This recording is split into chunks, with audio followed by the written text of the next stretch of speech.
1951년 5월 포연이 자욱한 한반도 중동부 전선 미군 제31연대 일대대 병사들은 참호 속에서 웅성거리고 있었습니다. 새로 부임한다는 대대장이 헬기에서 내렸는데 그 모습이 충격적이었기 때문입니다. 그가 당연히 금발의 푸른 눈을 가진 백인일 거라 생각했던 병사들의 기대는 산산이 조각났습니다. 그는 키가 170cm도 안 되는 왜소한 체격에 지금 총구를 겨누고 싸워야 할 적군과 똑같이 생긴 동양인이었기 때문입니다. 심지어 그는 미군 역사상 최초의 유색인종 야전 대대장이었습니다. 당시 미군 내에 만연했던 인종차별을 생각하면 있을 수 없는 인사였죠. 병사들은 대놓고 바닥에 침을 뱉으며 수군거렸습니다. 본부 놈들이 우릴 버렸구나. 저 조그만 동양인이 우릴 지휘한다고? 우린 이제 개죽음 당한 거나 마찬가지다. 하지만 딱 일주일.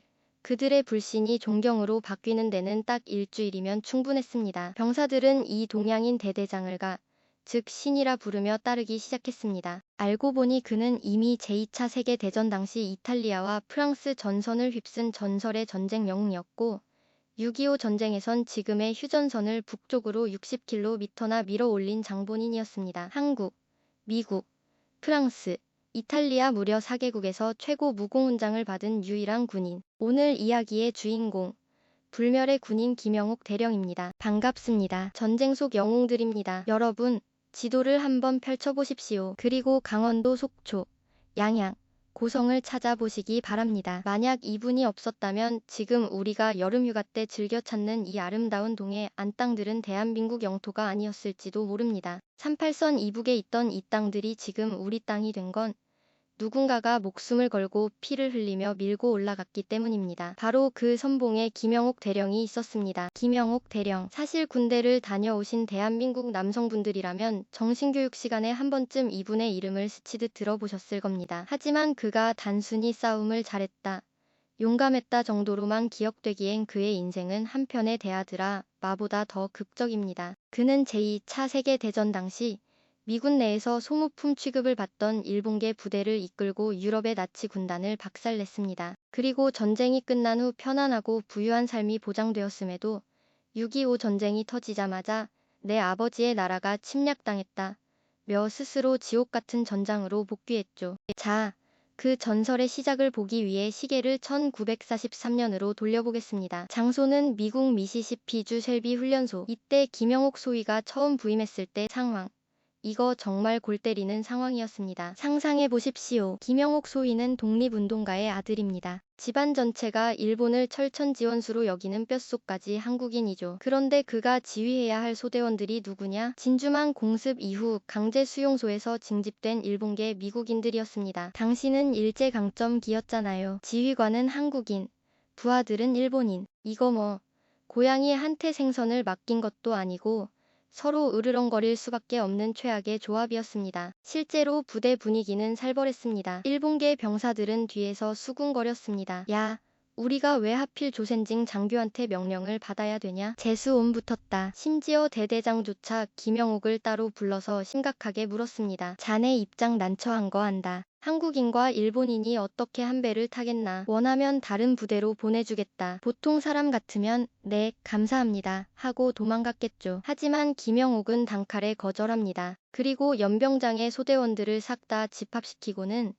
그들의 눈을 하나하나 쳐다보며 역사에 남을 명연설을 던집니다. 내 말 잘 들어라. 여기에 일본인은 없다. 그리고 한국인도 없다. 우리는 모두 같은 군복을 입은 미국인이다. 우리는 똑같은 깃발 아래서 싸우다 죽는다. 이 짧은 연설은 기적을 만들었습니다. 서로를 경멸하던 눈빛은 전우회로 바뀌었고 그들은 형제보다 끈끈한 부대가 되었습니다. 그렇게 하나가 된 그들이 투입된 곳은 지옥의 전장이라 불리던 1944년 이탈리아 안지오 전선이었습니다. 당시 연합군은 독일군의 철벽 같은 방어선에 막혀 꼼짝도 못하고 있었습니다. 독일군 전차 위치를 알아내려면 포로를 잡아 신문해야 하는데 밤마다 최정예 수색대를 보내도 다 시체가 되어서 돌아오기 일쑤였죠. 이때 김영옥 소위가 손을 번쩍 듭니다. 제가 다녀오겠습니다. 단 밤이 아니라 대낮에 가겠습니다. 지휘부는 경악했습니다. 하지만 김영옥의 계산은 치밀했습니다. 독일 놈들, 밤새 우리 수색대 막느라 잠 한숨 못 자를 겁니다. 대낮엔 안심하고 퍼질러 잘게 분명합니다. 역발상으로 찌르는 겁니다. 그는 아카옷이라는 일병 딱 한 명만 데리고 출발합니다. 무기는 권총 한 자루와 수류탄 몇 개가 전부였습니다. 장장 800m.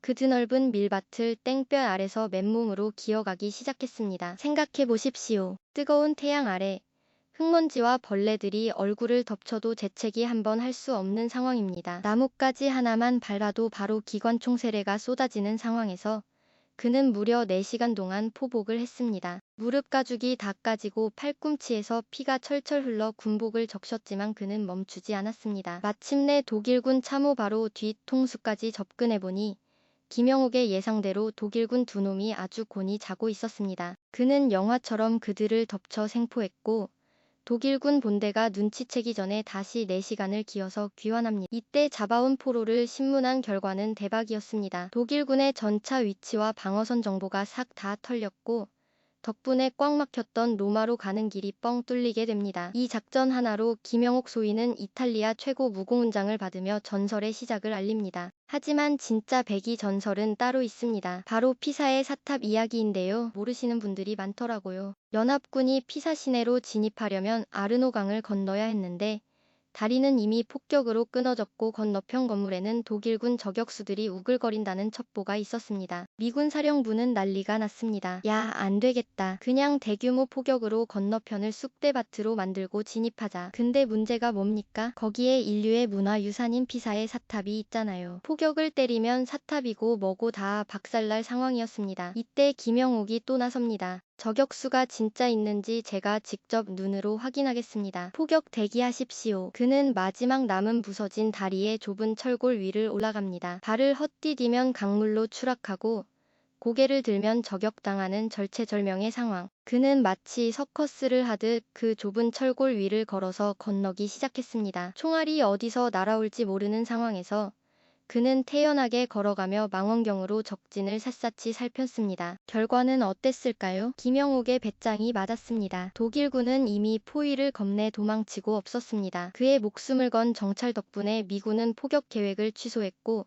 덕분에 피사의 사탑은 흠집 하나 없이 무사할 수 있었던 거죠. 나중에 미군 장군이 와서 혀를 내두르며 물었습니다. 아니 자네 대체 어떻게 저기를 그냥 걸어서 건널 생각을 했나? 뛰어가도 모자랄 판에. 그러자 김영옥 대령은 씩 웃으며 이렇게 말했습니다. 뛰면 숨이 차서 적을 제대로 볼 수 없습니다. 천천히 걸어야 적이 보입니다. 이건 뭐 담력이 보통 사람의 범주를 넘어선 겁니다. 여기서 끝내긴 아쉽죠. 1944년 10월 프랑스 비포텐 숲 전투가 있습니다. 당시 텍사스 출신 미군 부대가 숲속에서 독일군에게 완전히 포위당해 전멸 직전이었습니다. 일명 잃어버린 대대 사건. 미군 사령부가 구조대를 보내도 독일군 기관총 세례에 족족 실패했죠. 결국 사령관은 최후의 수단으로 김영옥의 백대대를 호출합니다. 너희가 가서 뚫어라. 사실상 가서 같이 죽으라는 자살 임무였습니다. 숲은 칠흑같이 어두웠고 비까지 내려 시야는 제로였습니다. 하지만 김영옥 대위는 정면 돌파라는 멍청한 짓을 하지 않았습니다. 그는 지도를 펴놓고 아무도 예상치 못한 경로를 짙었습니다. 적은 우리가 길을 따라 올 거라 생각한다. 우리는 낭떠러지 쪽 숲을 뚫고 적의 옆구리를 친다. 그는 부대원들에게 대검을 착검하라고 지시했습니다. 총소리를 내지 않고 접근하기 위해서였죠. 그들은 짐승처럼 숲을 기어올라 독일군 진지 측면을 덮쳤습니다. 갑자기 옆구리를 찔린 독일군은 혼비백산에서 도망갔고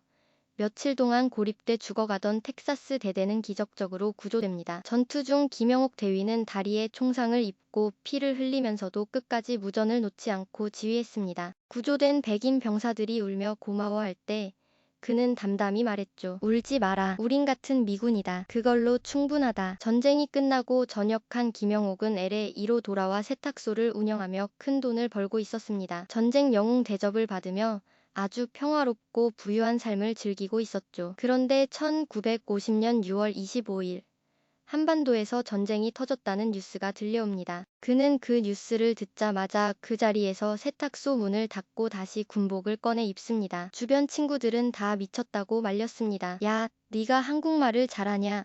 한국에 가본 적이 있냐? 거긴 너한테 외국이나 다름없어. 왜 사서 고생을 해? 하지만 그는 단호하게 말했습니다. 내 부모의 나라 내 핏줄의 나라가 위기에 처했는데 군인인 내가 어떻게 편하게 잠을 자겠나. 그렇게 1951년 다시 한국 땅을 밟은 김영욱. 미군 제31연대 일대 대장으로 부임했지만 부대 분위기는 최악이었습니다. 패배감에 젖어 있었고 특히 백인 병사들은 동양인 지휘관을 노골적으로 무시하고 비웃었습니다. 재수 없게 동양인 밑에서 싸우게 됐다 며 명령 불복종 직전까지 갔었죠. 하지만 첫 전투에서 상황은 180도 역전됩니다. 적의 박격 포탄이 비 오듯 쏟아지는 절체절명의 상황. 모두가 참호 속에 머리를 박고 벌벌 떨고 있을 때 오직 김영욱 대령만이 꼿꼿이 서서 쌍안경을 들고 전장을 지휘했기 때문입니다. 그는 지형을 읽는 능력이 거의 신기에 가까웠습니다. 당시 미군들이 쓰던 지도는 옛날 일본군 지도를 베낀 거라 엉터리가 많았습니다. 김영욱은 그걸 간파했죠. 그는 포병에게 무전기를 들고 소리쳤습니다. 지도 믿지 마라. 적은 지도상의 A 지점이 아니라 저 능선 뒤 B 지점에 있다. 내 말대로 쏠라. 그의 좌표대로 포탄이 떨어지자 거짓말처럼 적의 공격이 멈췄습니다. 특히 양구 전투에서는 직접 지프를 타고 적진 코앞까지 가서 지형을 스케치해오는 기행을 벌이며 적을 섬멸했죠. 병사들은 이때부터 말했습니다. 저 사람은 총알이 피해간다. 저 사람 옆에 있으면 산다. 그때부터 백인 병사들은 그를 파파산이라 부르며 아버지처럼 따랐습니다. 지금의 휴전선 라인을 만든 결정적 전투도 그의 작품입니다. 1951년 5월 중공군의 어마어마한 충계 대공세가 시작되었습니다. 중공군에 인해 전술에 밀려 미군 전체가 후퇴하고 있던 상황. 하지만 김영욱의 일대대는 달랐습니다. 그는 후퇴는 없다. 무조건 고지를 선점해라. 적보다 더 빨리 움직여라. 라고 지시했습니다. 그들은 밤낮 없이 험준한 산악지형을 이동해 중 공군의 퇴로를 차단하고 오히려 역포위하는 데 성공합니다. 이때 김영욱 부대가 진격한 속도가 얼마나 빨랐는지 옆에 있던 다른 미군 부대가 야, 거기 있는 부대는 정체가 뭐냐? 사람이냐 귀신이냐? 유령 부대냐? 라고 무전을 쳤을 정도였습니다. 그가 왜 유령 부대라 불렸을까요? 단순히 발이 빨라서가 아닙니다. 남들이 절대 못 간다 고 하는 험한 길로만 다녔기 때문입니다. 강원도 인제군 펀치볼 전투 당시 미군 상부는 편안한 계곡 쪽으로 진격하라고 명령했습니다. 하지만 김영욱은 반대했습니다. 계곡으로 가면 적들의 기관총밥이 된다. 우리는 힘들어도 능선을 탄다. 그는 병사들을 이끌고 깎아지른 절벽을 타고 능선을 타기 시작했습니다. 보급도 없이 무려 13일 동안 산에서 산으로 이동하는 지옥의 강행군이었습니다. 병사들은 발바닥 껍질이 다 벗겨지고 입에서 단내가 났지만 대대장이 가장 앞장서서 걷는데 멈출 수가 없었죠. 결과는 어땠을까요? 그들은 적의 주력 부대 머리 꼭대기에 도착했습니다. 적들이 아래쪽 계곡만 보고 기관총을 겨누고 있을 때 김영욱 부대는 위에서 수류탄을 까던지며 덮친 겁니다. 이 작전으로 아군 피해는 거의 없이 난공불락이라던 고지를 점령해버립니다. 당시 미군 군단장이 헬기를 타고 와서 현장을 보고는 입을 다물지 못했다고 합니다. 도대체 이 험한 산을 어떻게 무거운 장비까지 들고 올라왔나? 당신들은 사람이 아니다. 그때 김영욱 대령은 흑투성이가 된 얼굴로 씩 웃으며 대답했죠. 내 조국 산천입니다. 이 정도는 산책이나 다름없습니다. 그가 파죽지세로 60km를 북진한 덕분에 우리는 오늘날 설악산과 속초 땅을 대한민국 영토로 갖게 된 겁니다. 그는 전장에선 피도 눈물도 없는 냉철한 전쟁 기계 같았습니다. 하지만 총을 내려놓으면 그는 누구보다 따뜻한 휴머니스트였습니다. 서울 수복 작전 중 그는 길거리에 버려진 수백 명의 전쟁 고아들을 목격합니다. 혹독한 추위에 떨고 있는 아이들을 보며 그는 눈물을 삼켰습니다. 그는 즉시 부대원들을 불러 모았습니다. 우리가 여기서 적을 죽이는 것만 이 임무가 아니다. 이 아이들을 살리는 것도 우리의 임무다. 그는 부대 보급품을 털어 아이들을 먹이고 훗날 500여 명의 고아를 돌보는 보육원을 설립하는 데 결정적인 지원을 합니다. 자신이 부상을 입고 한국을 떠나는 마지막 순간까지도 내 몸보다 아이들의 안위를 먼저 걱정했던 사람. 그가 바로 김영욱입니다. 전쟁이 끝나고 전역한 뒤의 삶은 그의 진가를 더 빛나게 합니다. 수많은 전쟁 영웅들이 전역 후 정계로 진출하거나 사업으로 명성을 쫓을 때 그는 다른 길을 택했습니다. 그는 평생을 검소하게 살며 LA 이 빈민가에 들어가 가정폭력 피해 여성, 입양아, 노인들을 위한 봉사활동에 전념했습니다. 총을 들었을 때는 최고의 전사였고 총을 내려놓았을 때는 최고의 인도주의자였던 겁니다. 그는 항상 이렇게 말했습니다. 사회적 약자를 돕는 것이 전쟁터에서 목숨을 구하는 것보다 더 값진 일이다. 여러분이 꼭 기억해야 할 사실이 하나 더 있습니다. 2007년 미국 하원에서 일본군 위안부 결의안이 통과된 역사적인 사건을 아십니까? 일본 정부가 과거의 만행을 인정하고 사과해야 한다는 내용이었죠. 이 결의안이 통과되는데 결정적인 역할을 한 사람이 바로 김영옥 대령입니다. 말년에 암투병으로 걷기도 힘든 몸을 이끌고 그는 산소호흡기를 꽂은 채 정계 인사들을 일일이 찾아다녔습니다. 나는 일본군과 싸워봤고 그들의 잔혹함을 안다. 정의를 위해 이 법안은 반드시 통과되어야 한다. 그의 호소력 짙은 목소리에 움직이지 않을 것 같던 미국 의원들의 마음이 움직였습니다. 그는 병상에서도 내 눈을 감기 전까지 할 일이 남았다.